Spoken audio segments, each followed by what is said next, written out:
My name is Sandy Adamitis, the social media director for the Page International Screenwriting Awards, and your host for the Writers Hangout, a podcast that celebrates the many stages of writing, from inspiration to the first draft, revising, getting a project made, and everything in between. We'll talk to the best and the brightest in the entertainment industry and create a space where you can hang out, learn from the pros, and have fun. We're rolling. Hi, I'm Sandy Adamitis. And I'm Terry Sampson. Terry. Yep. You know how I always go, how was your week? Yeah, I like that. Terry, how was your week? Let's talk about me. Terry, I had an epiphany last Sunday. Okay. Can I tell you and the writers out there the story? An epiphany is not a French pastry, is it? Just double checking. Seems like it should be. While I was eating a croissant, Of course. I had an epiphany last Sunday. Okay. Like the penny dropped, the heavens opened. Okay, stepping back. Did I ever tell you I wrote a script for the ABC animated kids show Recess with my writing partner, Libby?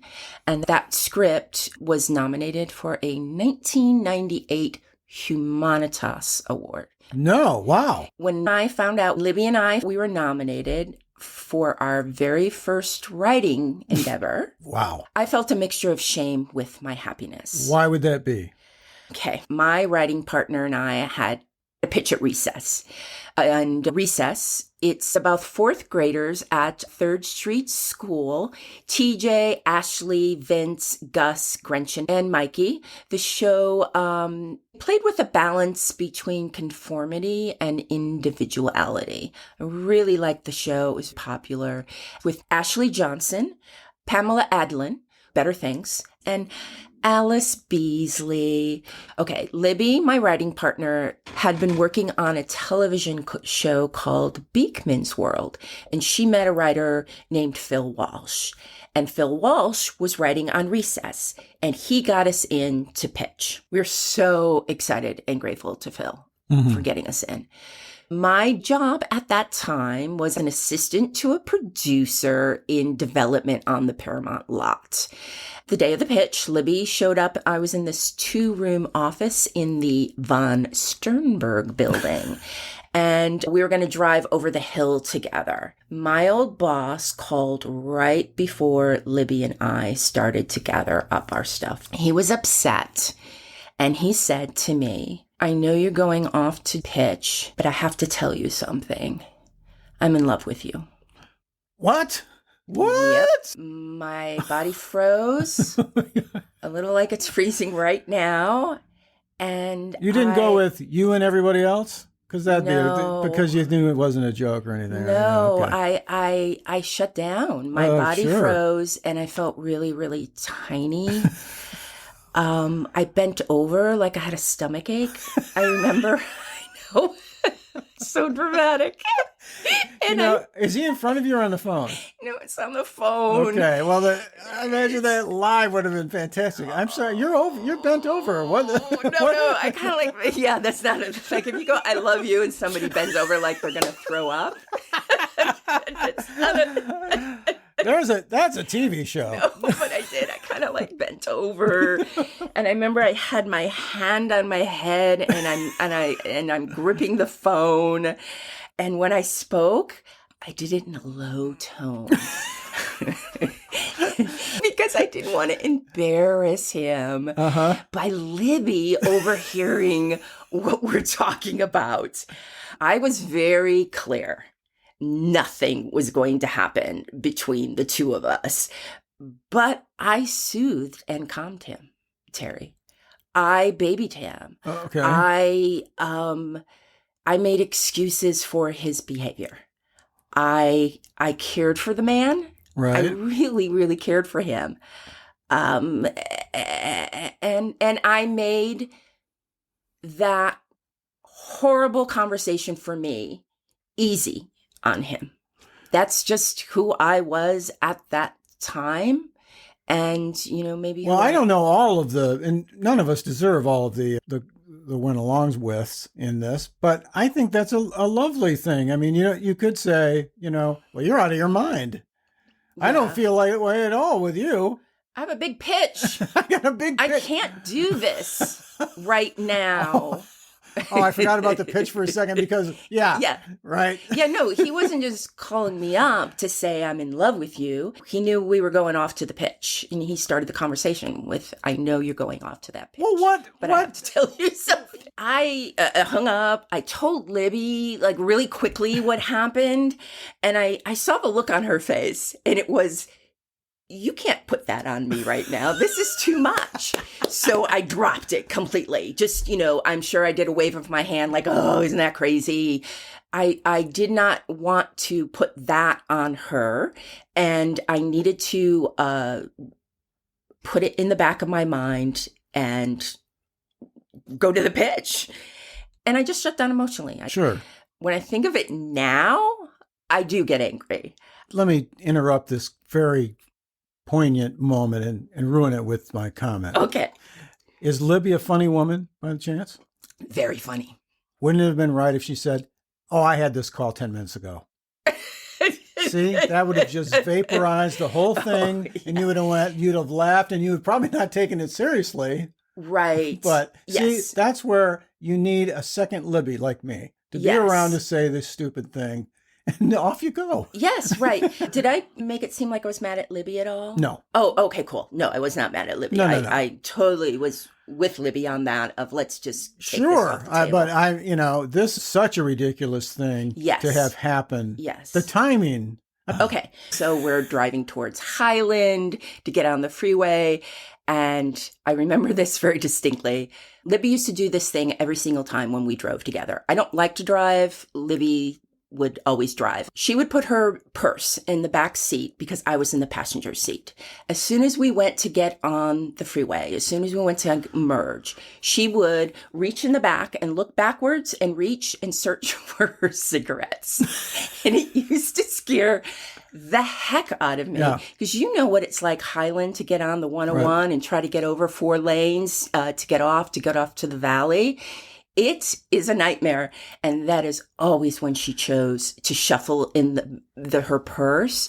Scared the heck out of me. But there was also a Thelma and Louise vibe to it that I kind of really liked. Well, you could have taken dangerous at that moment. You could have taken your step for this. See, if I was around to write this scene, I would change this one. You'd see her starting to move over there. Mm-hmm. You slap her hand, you move back, grab it, and you start a cigarette for her.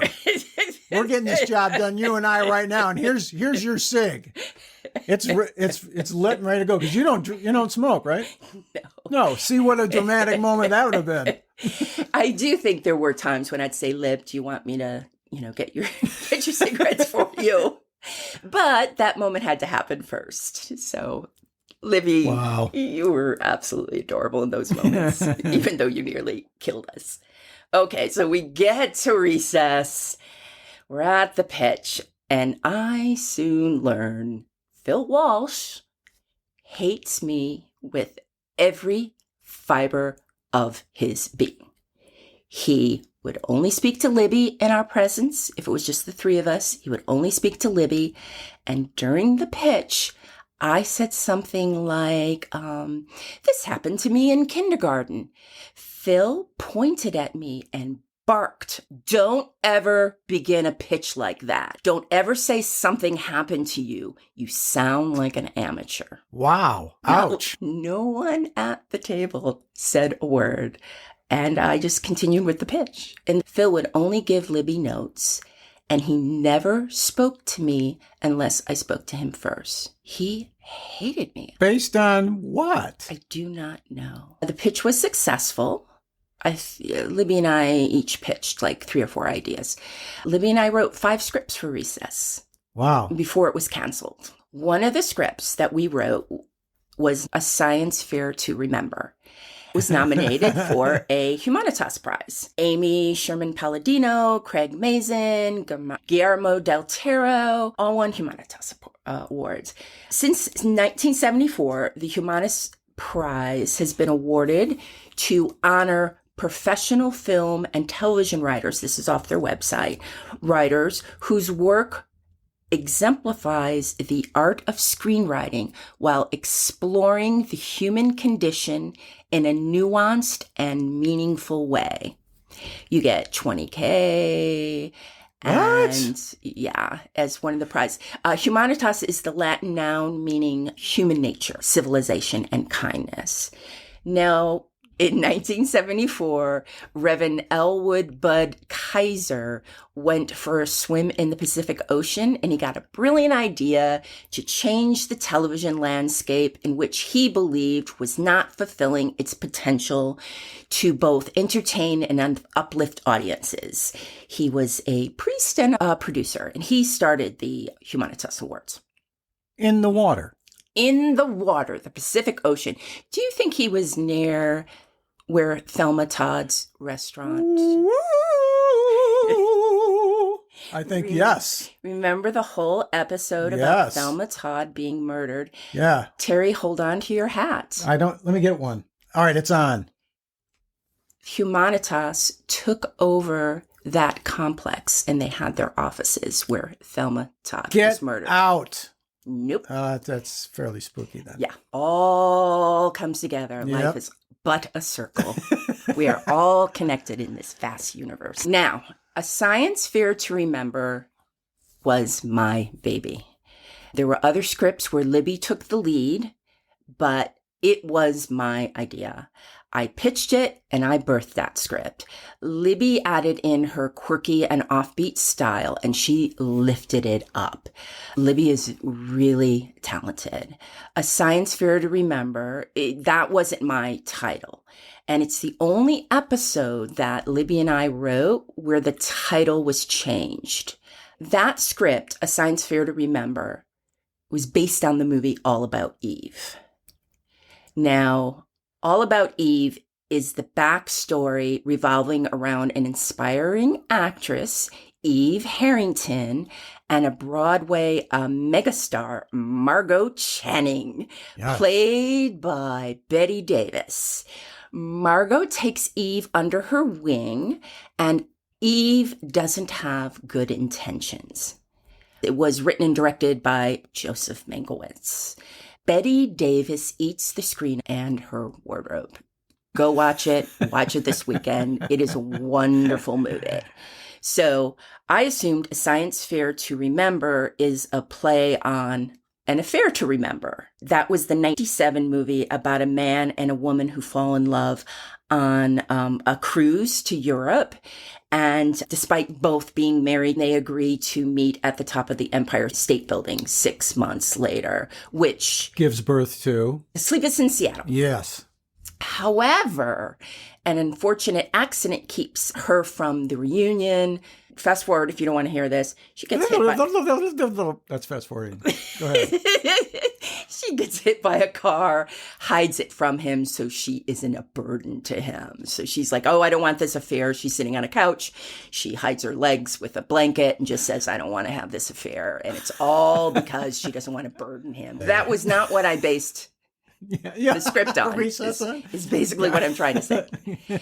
During the development process for the script, we handed in beat sheets and outlines before being told to go to script. During the development process, Libby got notes from Phil because remember, Phil wouldn't talk to me. She got notes from Phil, and I have the emails where she's saying, I don't understand. Per Libby, Phil seemed preoccupied and uninterested in the script.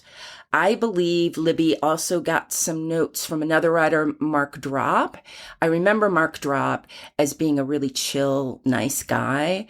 And unlike Phil, who literally sneered at me when he spoke to me, wow. Mark would look me in the eye when I spoke to him. Wow, what a treat. It was such a special treat. When the episode aired, an extra name was on the writing credits. Writer Bart Jeanette, who was on staff at Recess. Oh, by the way, Libby and I would hand in our scripts written by Sandy Adamitis and Libby Badeau, alphabetically, how it's done. Okay. On the air and in the final drafts of the scripts, Libby's name was switched to first. That showed you, right? Yeah. No way did ABC, Disney, or the creators request that. I never spoke to the creators, Paul Germain and Joe Anasolabahir. I never met them, nor did I expect to meet them. Mm-hmm. That had Phil written all over it. I do not think Disney would have cared. So when I saw Bart's name on the script, I thought I couldn't deliver on something I wrote that spoke to me as who I was as a writer. Wow. Now, did Bart ever call you and tell you he loved you? No. No. He never called to tell me that. Well, that's the saddest part of this whole thing. You know, All About Eve, again, was one of my favorite movies. And one of the things is in that movie, the two women are throwbacks to when women rarely got along on screen. I purposely kept the deceit and fun in the script, but Gretchen gets the upper hand through kindness and generosity, not by cutting the younger woman off at the knees. And this is before Barbie. I just want you to know they could have come to me.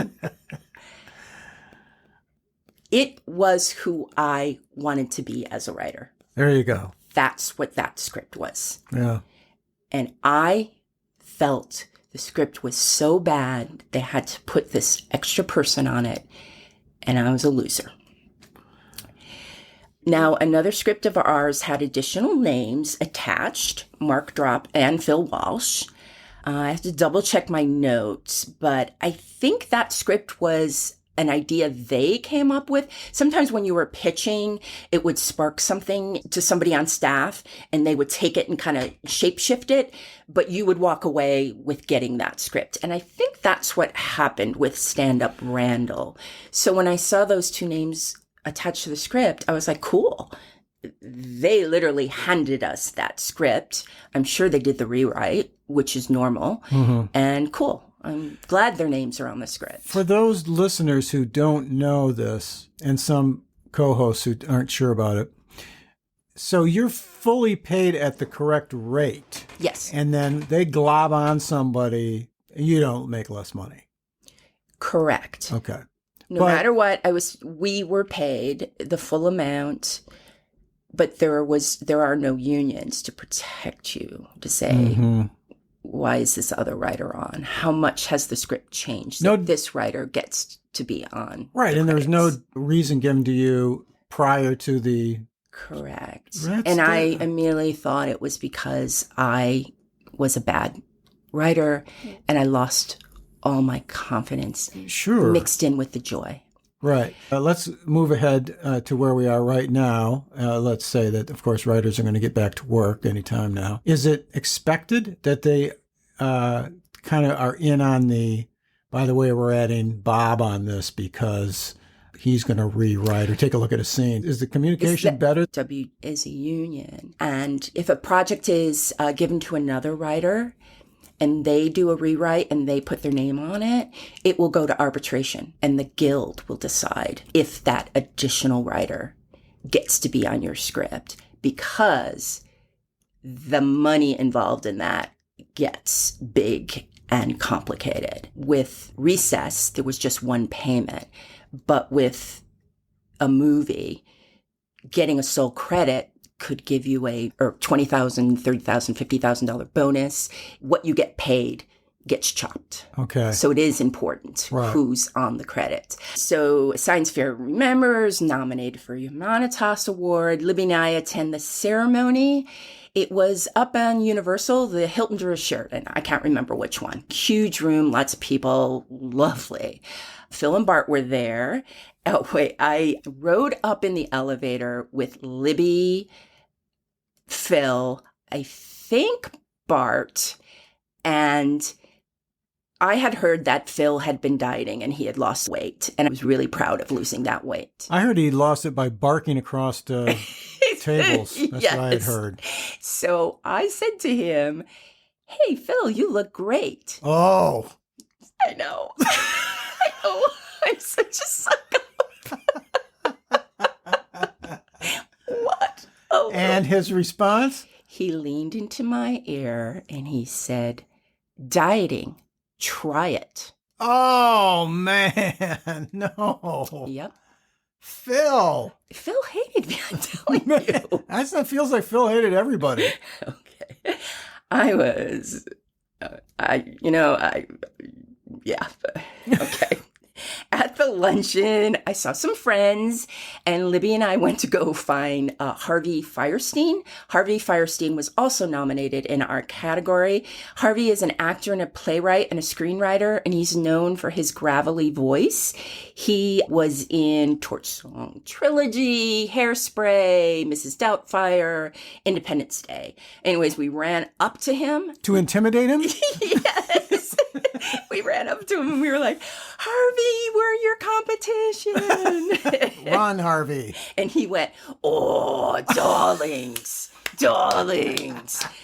To this day, I don't know if the "oh" was in solidarity with us or I'm going to win. I really don't know which one Yeah, I was couldn't which. tell from that either. Harvey won. Oh, he did? Okay, Yes, well. he did. For a duck. It was some kind of duck story. I'm sure it's adorable and great. I'm sure the duck story was fantastic. Duck, I'm sure he did the voice for the duck. Anyways, I just tucked it all away. I just put it all in the back of my head and just moved on. People would ask me about the Recess nomination, and I would just shrink. I didn't even remember why I was shrinking away anymore from something that I was so proud of. I just knew that whenever Recess Humanitas was brought up, I felt bad. Yeah. I felt like I felt bad. Yeah. Okay. Last Monday, 20 years later. Some 20 years later. Yes. I was walking into my bedroom and I asked myself in my head. Yeah, no, in my head. Okay. It wasn't out loud, but I went, why did Bart or Recess attach his name to a science fair to remember? It's on my list to ask you, right in front of me. I never asked that question before because I immediately went to no self-confidence. Oh, okay. Again, I get that the other script had additional names, but how bad could the script have been? I mean, it was the fourth of 5. Yeah, you've already Libby and I wrote. proved yourself. Yeah. Look, some producer could have just thrown the first draft of A Science Fair to Remember on Bart's desk and said, "Fix this POS." He could have felt like he did so much work, he deserved to have his name on it. Or the person who asked Bart to do the rewrite could have felt that Bart did so much work that his name should have been on it. Again, this wouldn't happen when you have a union. So go SAG, WGA. Yeah, go SAG. I mean, who's going to protect me at Recess? Phil? Not Phil. I don't think so. I believe he's the biggest bully in the whole Recess area. So between Libby, myself, and Bart's work, A Science Fair to Remember was submitted to the Humanitas Prize. That's the good part of the story. On a side note, I've been in the business long enough to know now producers, writers sometimes reverse engineer awards. Do you know what I mean by that? Yep. You write an episode that lines up with the prestigious entity that you might perhaps want to win an award from. Mm-hmm. GLAAD, Humanitas Prize, Peabody Image Award. For instance, the Humanitas Prize has been awarded to honor professional film and television writers, again from their website, whose work exemplifies the art of screenwriting while exploring the human condition in a nuanced, meaningful way. The human condition was all throughout A Science Fair to Remember. Mm-hmm. So did somebody at Recess see the potential and jump on Yes. Libby and my script? Yeah, somebody named Bart. I wish I saw that back then. Not that I could have done anything About it. about it. I would never have thought to take Bart's name off the script. But I wouldn't let the whole thing cut me so deep Exactly. as it did. Yeah. Well, this falls into Terry's rule number 1 of the Los Angeles experience, and that is Hollywood and show business in general is stupid. It's just stupid. There's a layer of that floating around. I can see it from here. It just floats around. It's best if you can stay out of its way. Yes. And it's worse when it costs you something. Now, we're talking about two kinds of cost. The one I'm worried about mostly is coins and dollar bills. But this did cost you a moment of questioning yourself. So my suggestion, never let that happen again. I agree. Yeah. And I'm being picky here because you were being generous. That moment, it kind of times infinity for me. It's rough. Yeah. But you move on. You do. Move on. Writers, I wish I had somebody in my life at that time to tell me Phil was a horrible person. And just because he gave you a chance, it doesn't mean he gets to verbally and emotionally abuse you. Writers, I want to leave you with this. Be your strength. I was sexually harassed and bullied in one day, and that isn't even my worst story. Oh, no. It can be challenging pursuing your dreams, but treat everyone around you with respect and do not put all your trust in people who are looking out for themselves to be looking out for you. I'm going to trademark that. Yeah. But it's true. People are looking out for themselves. They don't necessarily think they're screwing you over. They're just doing what they think is what's going to get them to the next step. I'm not advocating crushing people. None of that. Just for the record, I am. But keep going. You are the exception to the rule. I am the one guy that, You got to protect yourself. Yes, you do. But protect yourself with dignity. And amen. Perfect. That's a wrap for the Writers Hangout. Thanks so much for listening. If you enjoyed the show, please subscribe, like, and thrive. Till we get to hang out again, keep writing. The world needs your stories. The Writers Hangout is sponsored by the Page International Screenwriting Awards. Executive producer, Kristen O'Verne. Producers, Terry Sampson and Sandy Adamitis. Music by Ethan Stoller.